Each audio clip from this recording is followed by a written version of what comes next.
Ano to, may Ay! lumalapit. Ano ba yun sa mga naghahanap naman ng something sweet? We got something for you and that is leche. Gusto mo yung tuloy-tuloy lang ako nagbabalot? Me too. Ako It is nga medyo leche fail flan. ako. Yes, syempre, mas matamis ang Pasko gosh, natin ano ba kung yan? Sarap. may dessert. Tingnan mo, at Yun. buong-buo, parang mukhang Ganda. tender, yes, and sweet talaga. Kaya si Chef JR, may ibibidang Christmas sarap, leche flan ngayong umaga. Chef, marami ka na bang naisalang dyan? Chef! Kasi nakarating na yung isa dito. And Actually, no, maraming nakarating Brother dito. Kaloy, Ma'am Susie. Hi, Chef! Marami yan, sigurado. And talaga naman, tuloy-tuloy yung gawa natin dito. Marami na ako na isa lang. Daan-daan actually. Dahil 10 to 15,000 lang naman ng lianera ng leche flan ang ginagawa nila dito sa paggawa na pinuntahan natin dito sa Sampaloc, Manila.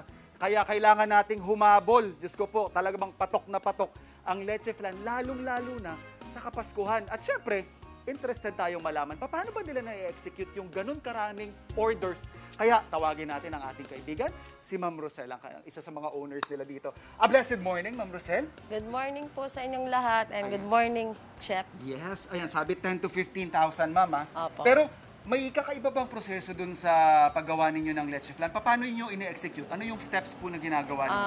Bali, sir, magtitimpla po muna tayo ng Eto. condense. Yan, oh. May Kita niyo condense naman, po oh. dito, then evap po, imimix po dito sa condense yung evap. Tsaka yung egg yolk natin, Then ma'am. egg yolk Siyempre, po yung leche huli. flan. Then Opo. after po nun, imimix po natin ng mga Okay, 10 to kailangan 15 po, no? minutes. Alright. Kailangan po may halong pagmamahal. Ay, syempre. Okay, yun ang pinaka-secret Yun po yung ingredient sikreto yan. natin. Alright. So, after nito, ma'am, ano to? Pwede na nating isalin o may proseso pa kayong Yes ginagawa? po, sir. Ito po. Ini-strain ba ninyo Bali to? po na, ang gagawin po natin, sir, naka-strain na po yan. Okay. Bago po natin isalin si egg yolk. Dito, naka-strain na po okay. dito. So, dito po, after naman po na-mix natin, sir, Okay. then mag-aasukal po tayo. So, ito naman yung doon sa molde niya. Yes po, sir. So, ito yung caramelization process Eto na po, sir. tinatawag. Ito Okay. na po, i-arnibal na po dyan para makaramelize po natin yung Oh, okay. arnibal. So, ito yung ating proseso. Makikita natin. Ito, sir, ikaw umawak niyan at ikaw naka-gloves na pang mainit. Ayan, so, usual, typical din na proseso, Yes, kagaya na sir. paggawa natin sa bahay, ano? Yes So, po, sir. kakaramelize natin yan hanggang sa makuha natin yung gantong texture. Yes po. Tsaka, syempre, palalamigin natin ng kaunti muna, ma'am. Ano? Opo. So, after po natin malagyan ng ating arnibal, makaramelize, ano yung susunod nating step, ma'am? Dito, sir, isasalin na po natin dito yung... Okay, magbubuhos na tayo ng ating mixture. Salin na po natin ito. Okay, so ayan po, ayan. So ganyan pa rin, very traditional pa rin, sabi nga natin, may pitchel tayo at punong-puno po mga kapuso ha, yung kanilang sinasalin na mixture. Sobrang kapal po at punong-puno ito, sir. Okay. Opo. So after po natin malagyan ng mixture yan, ma'am, After po nito, tatakpan na po ng plastic. okay. Then Siyempre po, kasi igogoma. steaming yung Opo. proseso nito, so kailangan Lalagyan may na po takip. natin ng goma po para po mapix po yung takip niya. Okay, po, para masecure po, masecure ano? Siyempre, po. naman, para hindi rin lilipa rin. Siyempre, mainit yung steam sa loob, so magkakaroon ng konting action dyan. So, Yes ito na yung po, ilan sir. sa mga nagagawa natin. Ayan, oh. So, ilang tao meron kayo dito, ma'am? 24 hours na kayo Yes po, nag-ooperate, 24 hours po kami. May pang umaga pong pumapasok, tsaka pang gabi pong Okay. pumapasok. Alright, so ito po, yan, ise-secure lang natin ng goma. And then after yan, mga kapuso, syempre, dito natin yan ipapasok sa kanilang pangmalakasang steamer. Yes po, sir. Ayan, yung steamer po natin 12 layer, ano, Ma'am Yes Rosel? po. 12 layers, tapos ang isang piraso 15. 15 po. Okay, so ito Sa po yan. isang tray, sir. So gaano katagal ito, ma'am, ini-steam? 45 minutes po. Okay, so 40 to 45 minutes i-steam Yes po. natin. So hayaan lang natin yan dyan. Pero syempre, meron na tayong naisalang dyan kanina. So ito yung ating finished product. So makikita natin yan.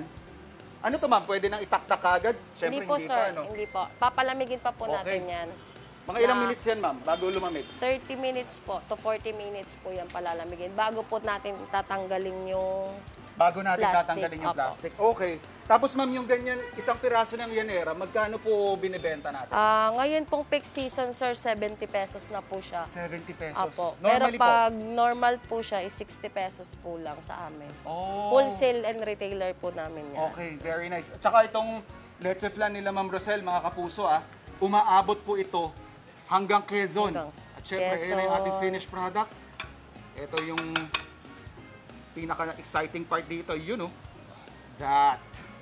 Perfect Super na creamy. itsura. Ayan, oh. At syempre, hindi natin palalampasin na matikman to, Ma'am Rosel. Yes Syempre, po. kailangan makita natin. Pero papakita lang natin yung texture, mga kapuso. Shelf life nito, ma'am, gaano po katagal pwedeng i-store ito? Bali, pag wala po yan sa ref, 2 days to 3 days po yan.